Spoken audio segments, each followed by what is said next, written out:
Welcome to Kenton's videos. Enjoy the video. You start by using an administrator account. Otherwise, you can't change system-locked wallpaper. Once logged in, plug the laptop into power and close programs to avoid restarts. Now go to Start, open Settings, and choose Personalization. Select Background to view current wallpaper type, image, slideshow, or solid color. If the wallpaper is set by an organization, make note of that policy message because you'll need to remove the policy later. Take these steps now to reach the wallpaper controls quickly and safely. You need to locate the source before removing the wallpaper.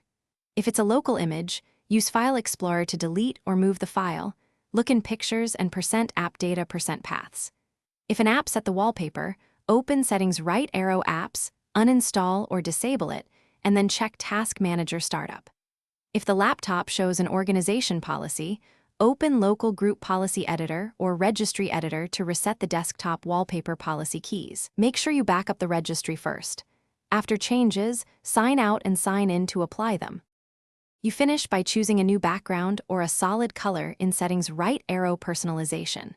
Once set, restart Windows Explorer from Task Manager or reboot the laptop to force the change. If the old wallpaper returns, inspect Local Group Policy and the registry for enforced wallpaper keys, and verify no active third-party wallpaper managers remain installed or running. Make sure the account you use has admin rights.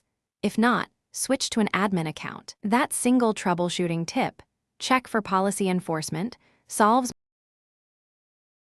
Thanks for watching. Consider subscribing if we helped you.